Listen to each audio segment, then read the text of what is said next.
نہر زبیدہ۔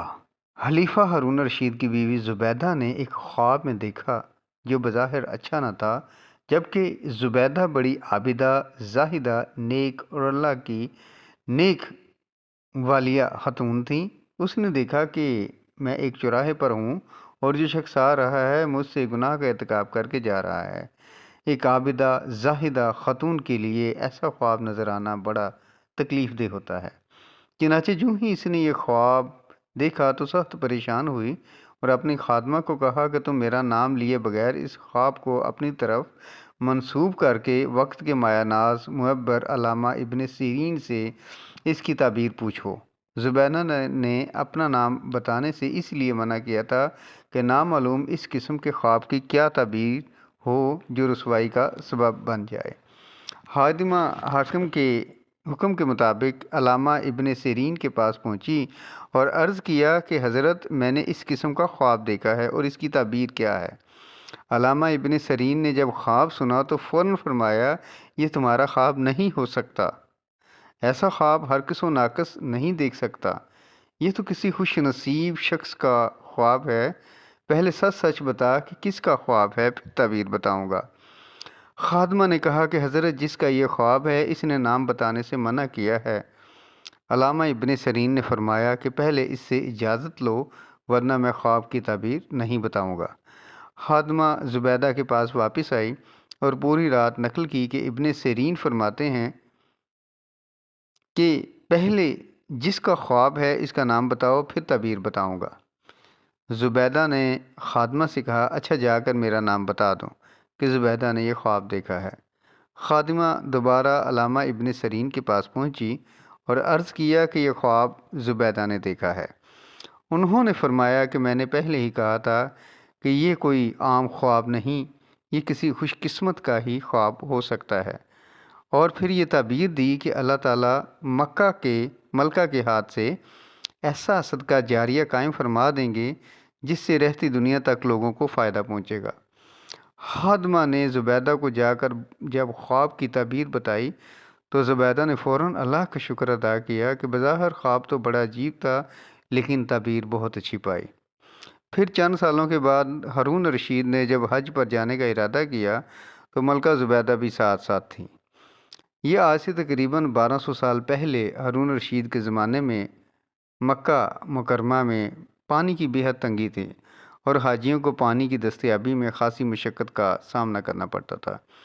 جب ہارون رشید اور ملکہ مکہ مکرمہ پہنچے تو وہاں کے لوگوں نے ملکہ زبیدہ کے نرم دل ہونے کی وجہ سے ہارون رشید کے بجائے ملکہ زبیدہ سے درخواست کی کہ مکہ مکرمہ میں پانی کی بہت تکلیف ہے، اگر آپ مناسب سمجھیں تو یہاں بآسانی پانی ملنے کا کوئی انتظام کر دیں۔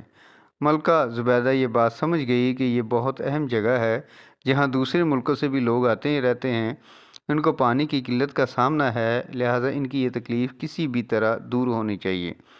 زبیدہ نے ہارون رشید سے پہلے اجازت چاہی جو اس کو جلد ہی مل گئی۔ اس وقت اسلام اپنے شباب پر تھا، کافر طاقتیں مسلمانوں کے زیر نگیں تھیں، مسلم دنیا کے اندر غالب تھے اور ان کا ڈنکا بج رہا تھا۔ اس وقت ہر فن کے بڑے بڑے ماہرین مسلمانوں کے اندر موجود تھے۔ ملکہ زبیدہ نے پوری سلطنت کے اندر یہ اعلان کروا دیا کہ جہاں جہاں کوئی ماہر انجینئر ہیں وہ سب مکہ مکرمہ آ جائیں۔ اعلان ہوتے ہی تمام بڑے بڑے شہروں کے ماہرین جمع ہو گئے اور ماہرین کی ایک بڑی جماعت وہاں حاضر ہو گئی۔ ملکہ زبیدہ نے ان سب کو بلا کر یہ کہا کہ مجھ مکہ مکرمہ کے کونے کونے اور گلی گلی میں پانی چاہیے، کیسے آئے گا اور کہاں سے آئے گا، یہ تمہارا کام ہے۔ سارے کے سارے انجینئر سر جوڑ کر بیٹھ گئے، سب نے باہم مشورہ کر کے ایک نقشہ تیار کیا اور مکہ مکرمہ کے چاروں طرف نہر زبیدہ کا جال بچھا دیا۔ جہاں بھی کسی پہاڑی میں کوئی چشمہ جاری تھا یا نالی کی شکل میں پانی بہتا تھا، ان سب کو نہر کے اندر شامل کر لیا گیا۔ تقریباً 14 میل لمبی یہ نہر اس انداز سے تیار کی گئی کہ جگہ جگہ ایسے ٹینک بنائے گئے تاکہ اگر کوئی شہر کے باہر ہو تو ڈھکن اٹھا کر ان ذخیروں سے پانی حاصل کر سکے۔ جب نہر زبیدہ تیار ہو گئی تو وہ انجینئر جو اس پورے منصوبے کا ذمہ دار تھا، اس نے حساب و کتاب کی فائل تیار کر کے بغداد حاضری دی اور ملکہ زبیدہ کے محل میں پہنچا۔ ملکہ زبیدہ اس وقت دریائے دجلہ کے کنارے تفریح کر رہی تھیں۔ اس نے اطلاع دی کہ مکہ مکرمہ سے نہر زبیدہ کا حساب لے کر انجینئر حاضر ہوا ہے۔ زبیدہ نے اسی وقت انجینئر کو طلب کر لیا۔ اس نے فائل پیش کی اور عرض کیا کہ ملکہ صاحبہ، یہ نہر زبیدہ کے منصوبے کی تکمیل کے حساب و کتاب کی فائل ہے۔ آپ نے جو حکم دیا تھا وہ میں نے پورا کر دیا۔ مکہ مکرمہ کی گلی گلی اور کوچے کوچے میں پانی کا وافر انتظام کر دیا گیا ہے۔ اب مکہ مکرمہ کے رہنے والوں اور حج و عمرہ کے لیے آنے جانے والوں کو انشاءاللہ قسم قسم کی پانی کی تکلیف نہیں ہوگی۔ یہ حساب آپ کے سامنے ہے، آپ حساب لے لیجئے اور مجھے اجازت دیجئے۔